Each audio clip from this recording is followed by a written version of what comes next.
currently in Florida, and it's Christmas Eve, and I'm just mostly very grateful. And Antrea and I, we thought we would tell you what we want to stop in the new year and also what we want to start in the new year.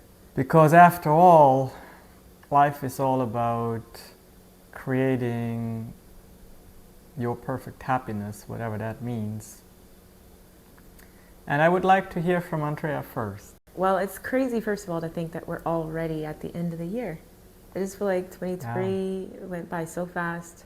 And in that first quarter especially, I want to just make sure that I'm really operating in my strengths. I think that we have the tendency to want to accomplish so much and rip and run, go full force. But when you focus on operating on what works, because usually there's a correlation, don't you think? So for me, that means I have to take the time to evaluate what that is and double down on that. And for me, I really think I'm just so strong in optimizing systems. I like looking at systems and things, seeing what works, and like, okay, so what can we do to, like in your case, how do I free up more time for us to make more impact with this? And when you concentrate on your unique strengths as a team, that's when you're like a superpower. I have a couple of more ideas, but that's the first thing that comes to my mind.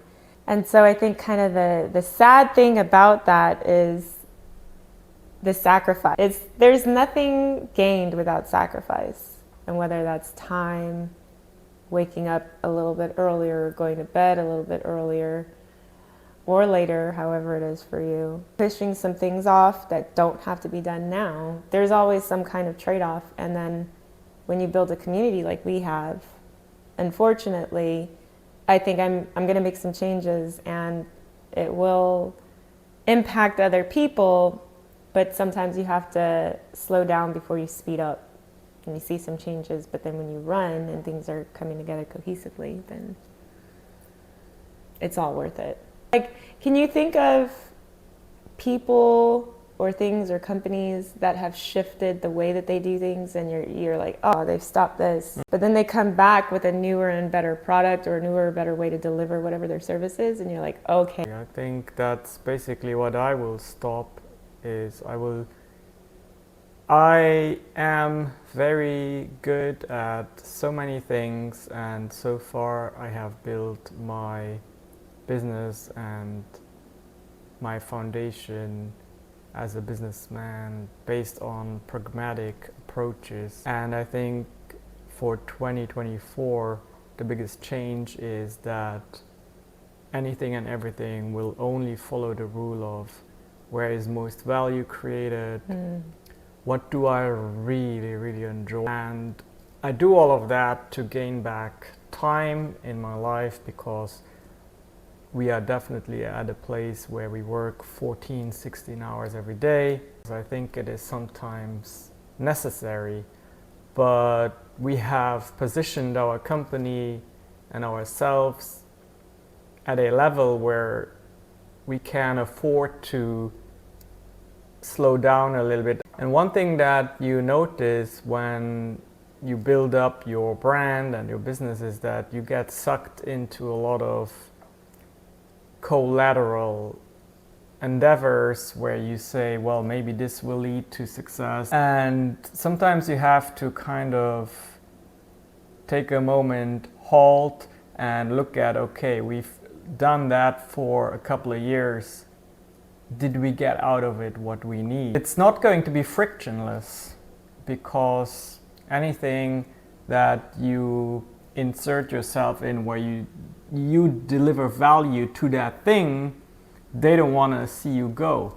They don't want to let you go, because the value that is produced is higher on their side than on your side. So again, I think in short, I will stop a lot of things where I poured into others, into other organizations, into other businesses, and I will refocus to really build up Shanks, to build up us, and to build up a partnership that we will announce in a few days, most likely, where this is all of our core value building, and it's really freeing. And the motivation for me came actually in a beautiful mastermind in Bali, organized by John Lee. There's just something very magical about the country that just, it's almost like a forced realignment with who you are and what your values are, what gives you peace, what gives you happiness, what gives you gratitude, because when you operate out of gratitude, you're unstoppable. And I wish that a lot of people can find that next year. And how do you feel that's setting you up for a more successful 2024? My word this year was simplification, and my word for next year is purpose. So this year, a lot of what was going on in our businesses was simplified, and in 2024 everything needs to be aligned with purpose. Again, it's this going away from a pragmatic approach and aligning it with purpose. Because you need to be pragmatic to get to a level in business with your finances, with your processes, where you say, okay, I have my foundation, and now I can allow myself to only operate in purpose. I think we live in a world, especially when you live in a capitalistic system, where you just need to be willing to do what is necessary for a while. But luckily we are in a position now where we have the luxury and the privilege to go back to the realignment with purpose. It's the answer to what's your why and what do you want, what do you need to be happy. What I wanted 10 years ago, 5 years ago, even a year ago, is vastly different from what I want now, and that is a result of growing as a person and as a business owner and as a emotional, spiritual being. Well, I wish more companies would look at purpose as dynamic. I think organizations that undergo changes in a meaningful way and a calculated way in the long term serve their clients better. And if you look at every major company that has made the pivotal shift, whether it be Amazon, whether it be like, just changing with the times. We know that a lot of it as well has to do with the founder, the leadership organization of the organization, taking a look at themselves and consistently doing the inner work. And that takes time. And I think, like you're saying, there's nothing against working those however many hours, 16 hours, 8, whatever. But when it is just like machine-like, kind of on autopilot, and there is no meaningful peeling behind the curtain to take a look to see if you should even continue to go in that direction. And of course, people who are receiving services or something from you, that's all they care about, is that they continue to get it.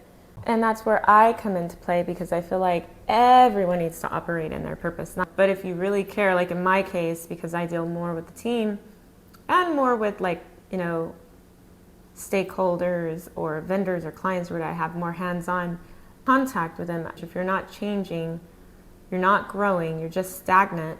And some people don't want to grow, and that's okay. You'll lose them as a client even, because people don't always want to be stuck at the same spot.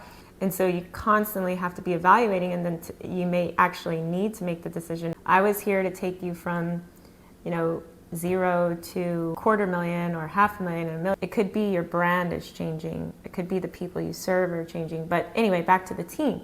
So as a team, if they're not, like in our case, because we're such a small knit team and group, it really matters to me that people who have outgrown what they do are able to step into something new. And so we're able to fill the gaps and kind of shift everything over and still serve. That's really important to me. That's, after all, what most people want, is financial freedom and purpose in their work.